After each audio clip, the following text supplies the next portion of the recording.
The iPhone Air represents the first major shakeup to the iPhone family in years. The Air replaces the iPhone 16 Plus in Apple's lineup, but it really stands on its own as a completely new device.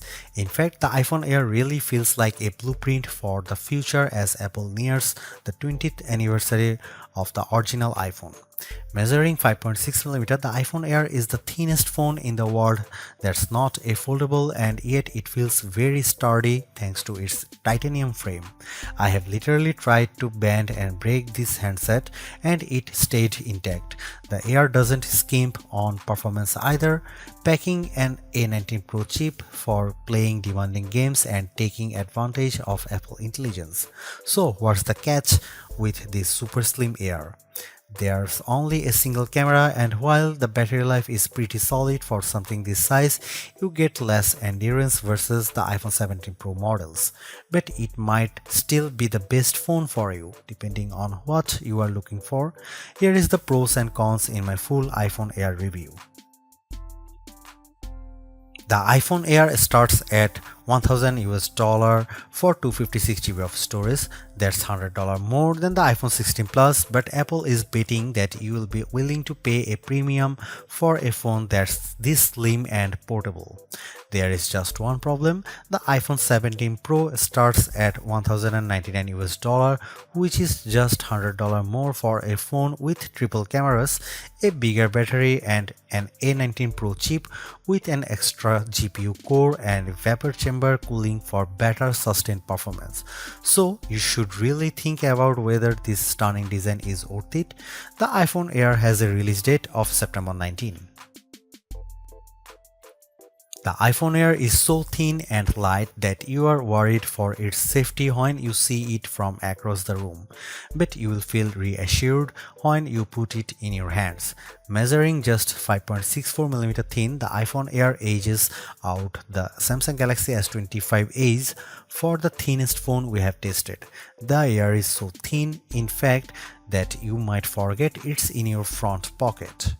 Well, the whole device isn't this thin. The plateau or camera bump runs across the top of the device and jutes out. At least it doesn't wobble on a table when you press down. Apple purposely crammed all the major components into this area to make room for a larger battery down below. The iPhone Air comes in sky blue, cloud white, light gold, and black. Frankly, the black color makes the design look cheap and not as thin. I preferred the sky blue model I tested, which does a better job of showing off the Air's thin profile. Some have complained that the titanium frame is too shiny, but I don't agree. If you are worried about the durability for a phone this thin, I think you can rest easy. I saw a demo that simulated a band with 130 pounds of force and the iPhone Air shrugged it off. To further fortify the iPhone Air, Apple equipped the phone with a Ceramic Shield 2 display with 3x the scratch resistance of the previous technology and the Ceramic Shield back that's 4x more crack resistant than glass. It is worth noting that the iPhone Air has a single speaker integrated into the earpieces compared to dual speakers for the iPhone 17 and 17 Pro series. During my testing, the Air's speakers got plenty loud when listening to Apple Music, but it did sound tiny at max volume. Some have shared in our YouTube interview with Apple on the iPhone Air that they wish that this phone came in a mini size. I say there is no need, you get the best of both worlds with this device, a large 6.5-inch display in a very pocket-friendly size. And it's a pretty damn good ProMotion screen too, with a rated maximum outdoor brightness of 3000 nits, a 1 to 120Hz refresh rate, and anti-reflection tech built in. Outdoors, I put the iPhone Air up against the Galaxy S25 Edge, playing the same Begonia trailer, and Emma's tone looked brighter, plus there was less glare. The iPhone Air didn't perform quite well as in our lab testing, covering less of the DCI-P3 color space and turning in a slightly worse Delta E accuracy score. The iPhone Air features a single 48 megapixel fusion camera with 2x optical quality zoom. No telephoto, no ultra-wide, but it is a pretty strong performer based on my testing. Just don't expect much more from the 10x digital zoom. The iPhone Air does bring some cool new camera features to the table that are also available on the iPhone 17, 17 Pro and 17 Pro Max. This includes an 18 megapixel center stage front camera that leverages a square sensor to let you shoot landscape selfies without having to flip the phone in your hand. Here are some camera samples of the new iPhone Air.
Packing an A19 Pro chip, the iPhone Air promises Pro-like performance in a very skinny frame. And I say Pro-like because you are limited to 5 GPU cores compared to 6 for the iPhone 17 Pro and Pro Max. I enjoyed smooth performance when playing Destiny Rising, double jumping and using my grenade launcher on multiple enemies while enjoying crisp graphics. I only noticed a drop frame here and there versus the iPhone 17 Pro Max. Speaking of twice, the iPhone Air having one less GPU core does impact benchmark scores. It reached 29.5 FPS in the demanding 3D Mark Solar Bay Unlimited graphics test compared to 46.6 FPS for the iPhone 17 Pro Max. The Galaxy S25 Edge also turned in a higher frame rate. On Geekbench, which measures overall performance, the iPhone Air beats the Galaxy S25 Edge and it finished our video transcoding test 20 seconds faster. How about sustained performance? To test that, we used the 3D Mark Wildlife Extreme Stress Test, which simulates gaming for about 20 minutes. We ran it once and recorded the result, then did a second run right after that to really stress test these phones. The iPhone Air performed quite well, with stability score that beat the Galaxy S25 Edge by a fair margin in both rounds. More surprisingly, the iPhone Air turned in cooler temperatures than the Pro Max when we measured the back of the phones using the laser thermometer in 5 locations and averaged the result, though the S25 Edge was even cooler. Here's the big questions on everyone's mind. How good or bad is the iPhone Air's battery life? Apple claims all the battery life, but we decided to put that to the test in a couple of ways. First up was our battery test, which surfs the web over 5G at 150 nits of screen brightness. The iPhone Air turned in a decent 12 hours. That's nearly a half hour better than the Galaxy S25 Ultra, and the regular iPhone 17 lasted 45 minutes longer.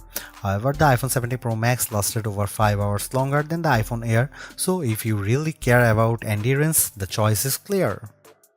I also compared the iPhone Air's battery life versus other phones when streaming the same YouTube video over Wi-Fi for 5 hours at 50% screen brightness. The iPhone Air was down to 81%, which is better than the Galaxy S25 Edge's 67%. Note that Apple sells a $99 MagSafe Battery Pack for the iPhone Air that's designed to deliver 65% more power. The iPhone Air puts most of its components in the plateau towards to the top of the device, and this is the area that got fairly warm during my testing. For example, after playing Asphalt Legends for 10 minutes, I measured this area and it got as hot as 106 and 109 degrees. Playing the same game on the iPhone 17 Pro Max, the temperature was in the 96-degree range. When performing other tasks, the iPhone Air mostly kept it cool, so your results will depend on the apps you are using. Like all the new iPhones, the iPhone Air comes with iOS 26 pre-installed, and there is some features worth getting excited about. There is the new liquid glass design, which adds sleek looking transparency effects to various apps, and I also like how you can better customize your lock and home screens with 3D like spatial photos. Major feature upgrades for iOS 26 come to the phone app in particular. There is a hold assist for letting your iPhone stay on hold of your until a human comes to the phone, and call screening will help keep scammers away. I also appreciate the ability to add backgrounds to messages as well as add polls. Apple Intelligence just isn't that exciting right now as we wait for the new Siri to be fully backed coming in 2026, but there are some noteworthy AI upgrades. For example, with visual intelligence, you can easily look up anything in a screenshot via Google, such as that new pair of shoes that caught your eye, and you can also ask questions about whatever on your screen via ChatGPT. However, this feature feels like it involves too many steps versus Gemini Live, which analyzes your screen without having to take a screenshot, and you can have a live voice conversation with Google's Assistant at the same time. I am torn about the iPhone Air as its remarkable piece of engineering. This design is amazingly thin and light, and Apple deserves serious credit for making it so durable. It feels so strong, I don't think I would bother with a case. I also like how well the iPhone Air performs. No, it doesn't have the graphics might or sustained performance of the iPhone 17 Pro or Pro Max, but it's faster than the Galaxy S25 Edge and remains fairly cool under pressure, and it offers better sustained performance than Samsung's slim phone. However, I don't like the shoppers have to give up both an ultra-wide lens and telephoto zoom with the iPhone Air. At least Samsung gives you an ultra-wide camera that enables macro photography, but the iPhone Air's main 48 megapixel camera is very good overall. Apple left some other features on the cutting room floor as well, as such as fast charging and cinematic mode for video, so in sometimes the Air feels more like an iPhone Lite. Overall, I think the iPhone Air is worth buying for those who want a super slim phone that's very easy to carry, that doesn't sacrifice too much on performance, but you will have to live with some trade-offs if you want something this compact.